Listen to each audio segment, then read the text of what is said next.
Life has been lifing, let me tell you. You don't have to be everywhere that I am. It's been a while since we did an update video, so let's update on my life. Last time I did a video as an introduction video, introducing myself to everyone on YouTube, and that this is Rachel's World and this is what I was going to be doing, and to come along on my journey of healing and to see where life took me. That was 8 months ago when I posted that video. So much has changed. Let me reintroduce myself for those who do not know. My name is Rachel West. I am 41 years old. I will be 42 this year. This is Leonidas. He's always glued to me. It's the way it is. If you did see my last video and you do follow me, then you do know Leonidas. If you follow me on TikTok, Snapchat, any of that as well, you know Leonidas. I had mentioned in that video that I was going through a depression and I didn't know what was going on and I didn't know how to get out of it, and I had been going through it for over a year and I didn't really know how to handle it. I didn't know how to overcome it. Well, then I realized not long after that I was actually going through menopause, and that has been super fun. That's for another day. Of what I was going through was a lot of rage, not really emotional, but just more rage, and the depression and not knowing what was going on, not feeling like myself, feeling lost, just not knowing how to fix it, not knowing how to climb out of it.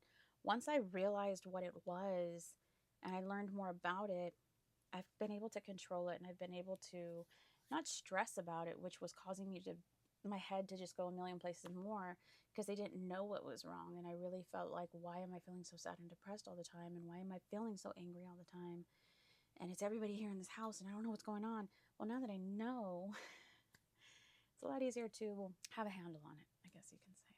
At the time, I did talk about how my husband and I were my marriage was also suffering from, I don't want to say from the depression, but at the time I thought maybe I was depressed because of I didn't know what was going on. My marriage was suffering. You did meet JJ in that video, if you didn't already know him. Well, since that time, JJ is no longer here. And 7 months ago, we did separate, and he is no longer living here in the home with us. I'm now a single mom of 2 boys. Elijah's 20, Jeremiah's 11. We had gone through a lot. We were together for 10.5 years and married for 6.5. You'll never see videos of me bashing Jay. He's not a bad guy. He is a good guy. He is a really great guy. He never did anything to me, physically or any harm or anything. He's never been that guy, so that was never a problem. So I did want to kind of touch base with my marriage a little. I'm not going to say too many details. Obviously, what went on in my home is between he and I, and that is between me and him. That was our marriage, and that is between he and I, and that is it. Anyone who knows details of any of that is just going to be me and him, and that's the way it should be, and that's the way it's going to remain. But what I will share is, towards the end, it was just really hard. We didn't have good days anymore. We didn't have good times together. When we did see each other, we were just arguing and fighting all the time. It seems like every single night when we laid down, it was an argument, and it was always going to bed angry, waking up angry. It just seemed like it was just ongoing, and it was getting worse as time was going on. So we made the decision to separate. We didn't really know what that was going to look like. Was it just going to be for a short time? What it was going to be? That first month was so unbelievably hard for me, and all I wanted was for him to come home, and I wanted to work things out, and I wanted to fix my marriage. That was at the end of September when this happened, and so at the end of October, we decided, when we finally were able to talk to each other, we decided we wanted to work on things and he was going to come home. Well, his items came home. He traveled a lot for work, and we moved all his things back in for a week. He came home on Friday from work, from traveling, which was Halloween, and we were very quickly reminded why we separated, and he moved out the next morning, permanently. It was just a point that we realized we were not happy with each other. We were not happy, and no matter what we do, trying to come back together so soon when nothing was resolved was not a good idea. So, to say that ended very badly. So he did move out the next day, which was November 1st, and it is now April 7th.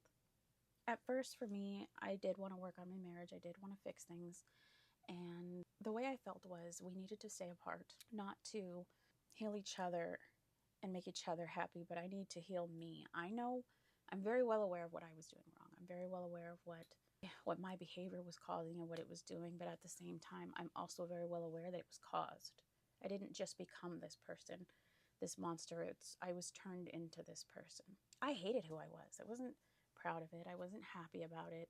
I completely hated the person that I had turned into. But again, like I said, it was provoked and it was caused. Jay did mention as well that being together, he tried so hard to make me happy that he changed who he was and got lost in, trying to accommodate everyone else. He lost who he was, and nobody should ever have to do that. Nobody. It doesn't matter who you are, whether it's you, whether it's them, nobody should have to do that. Very early on in my marriage, unfortunately, things took a turn, and they were never the same. Never, ever recover. Never recovered. And unfortunately, my little happy, blissful marriage was cut short very early on. It turned me into who I was, and I completely changed. I never went back. And unfortunately, I'm not, like I said, it's not something to laugh or brag about because I'm not proud of who I was, but at the same time, I didn't just become this. I'm no longer happy with me and who I am. I don't even know who I am anymore. I'm just this miserable person, and I just felt like I had a roommate. I didn't feel like I had a husband. I never said, I want someone who's going to treat me this way. I want someone who's going to do this. It was always, if I'm going to feel alone, I'd rather be alone. And that's how I felt. I felt alone every single day in my marriage. And I feel like that is one of the worst feelings you could feel in a marriage, in any relationship, is to be laying next to someone every single night and feeling alone. I would rather be alone. These were decisions that we had to make. My love language is physical touch. For him, his love language is communication.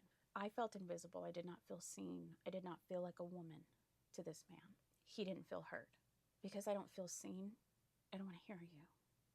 And for him, because he didn't feel heard, I don't want to see you. And it's just, we were not going to heal that way.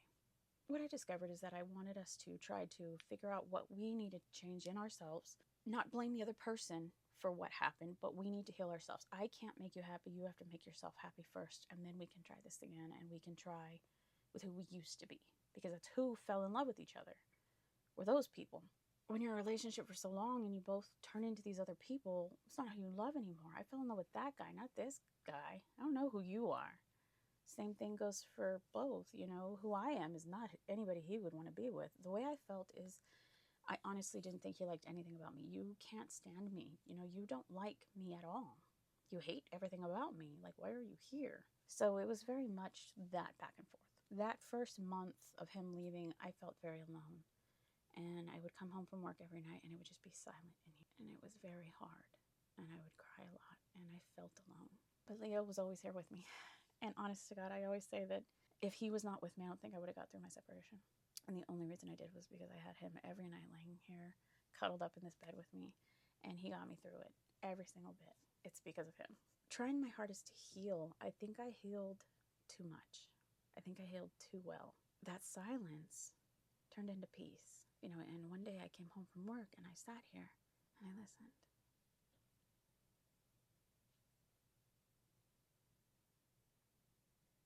And I realized that it's a beautiful sound. I'm not arguing with anybody anymore. I'm not fighting over petty little things. I'm not going to be pissed off anymore.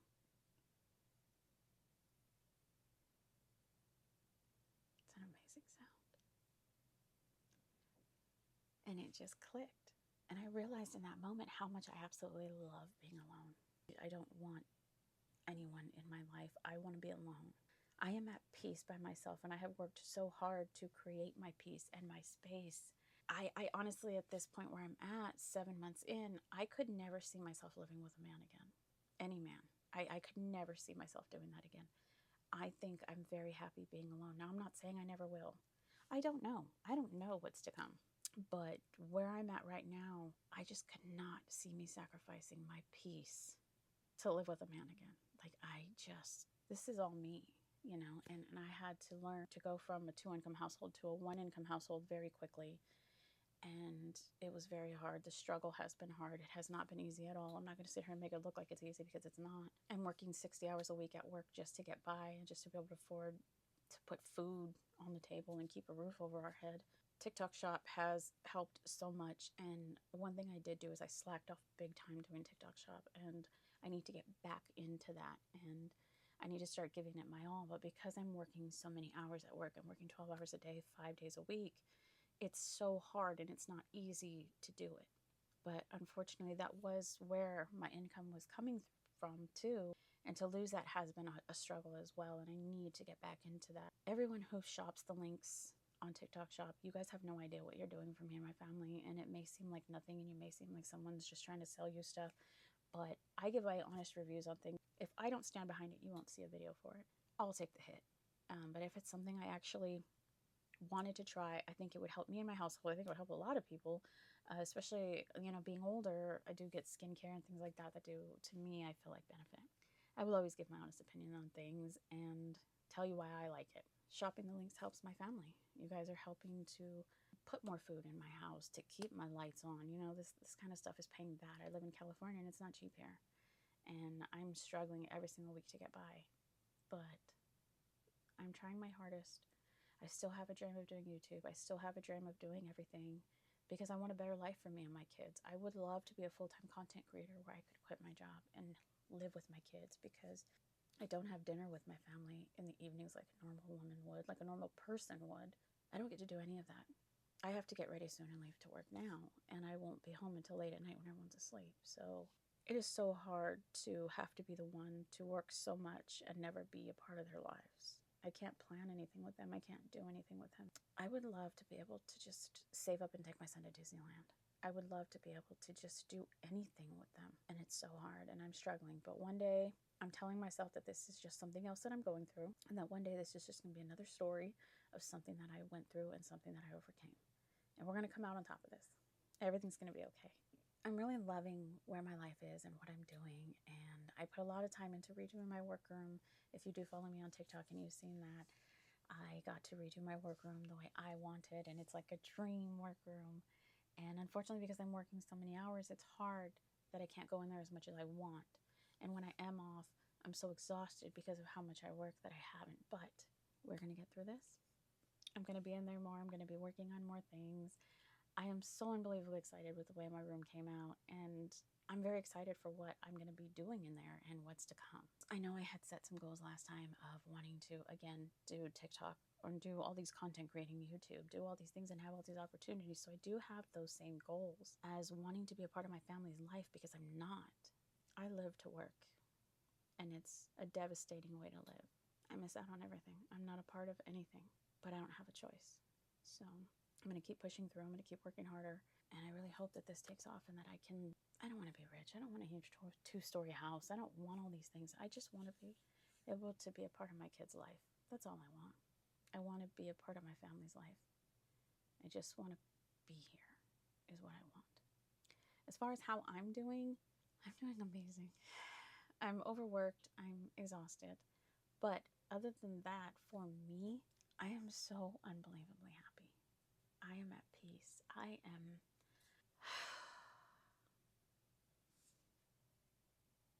It's a beautiful sound. I am at peace. That's all I can say. I've had so many people tell me that I look like I got my glow back and I'm glowing and I look so happy, and I feel like I got my spark back. I do feel it. He wasn't a bad man. He was not a bad man. He just was not a good husband. I was not a good wife to him. That's just where we hit. This is not to sit and talk negative about Jay. You guys will never hear anything about that. Like I said, people change. Things happen in life that cause people to change. I'm not saying it makes anything okay, but I think that everyone deserves to be happy. And if this was the best decision for everyone to be happy, for me to be happy, for him to not have to deal with me in my mouth, because I know I'm not easy to deal with. I know that. And he did it. He did it for 10.5 years. And for the kids to not have to witness us being so unhappy and miserable. And, they didn't witness the fighting because we kept things private, because that's the way it should be. But they were very well aware that we didn't want to be near each other. We were constantly arguing. It was a lot of tension in the house, and the kids felt it every day. And we know how much it hurts them for Dad to not be here, but I would rather you hurt that way than to see us the way we were, and to have so much tension in this house and so much anger in this house all the time that it was. I do believe that this was a better decision. I need to think about my mental health. I need to think about my children's mental health. Even Jay's. Nobody's happy like this. Nobody deserves to live like this. And at the end of the day, yes, it hurts that you lose your family and you lose your best friend. You lose your partner. But I'd rather keep you as my friend than hate you. I'd rather leave before we hit a point when I hate you. Don't make me hate you. And I don't hate him. I don't. I have so much love for him. And I do believe that he was meant to be a part of my life for that part of my life. But I think this is my time. And I think this is where I'm going to come through. And I have been blessed to have had this man raise these boys with me. I could not have asked for a better person to raise these kids and for them to see what a good man is, to have a better role model. These kids are so blessed. And he's still a part of their life. He still comes and picks my son up on weekends. Our son. He picks our son up on weekends, has his time. He travels a lot for work during the week. When he gets out early on Fridays, he's the one who makes sure he picks him up from school, picks him up on the weekend. He's still very active in their lives. I know it's very different, and I know it's not the same, and I know it's hard, but again, like I said, I think for everybody, for our mental health, for our emotional, everything, this was just the best decision. And I couldn't be happier. I don't hate him, and I'm glad that we did this before hate came. At the time, there was a lot of anger, but there was no hate. I can't bring myself to hate him, because for what? So that's where I'm at. That's where my life is at this moment. This is the new update. And going forward, I hope you guys do come along with me on this solo journey of me trying to find myself and trying to do what I have to do to provide a better life for me and my kids. And again, I appreciate all of you guys supporting me on TikTok. You guys are helping me big time, shopping the links. I don't ask for handouts. I'm not asking people to send money and do this and that and feel sorry for me. I'm working very hard at those videos that you guys are shopping. And I put a lot into them. A lot of time goes into filming, editing. I film before work. As soon as I drive to work, I'm sitting in the parking lot editing. I may not be able to finish and get it done. So when I go on lunch, I'm finishing editing again, and then it's uploaded. And then I'm editing the next video on my last break. And then there's times I get home, finish editing that, or I shoot a new one before I go to bed. It's nonstop working, and I work very, very hard for them. So when people shop the links, it's a reward for all my hard work. And I love and appreciate you guys, and stay tuned for what's to come. I'll see you next time. Bye.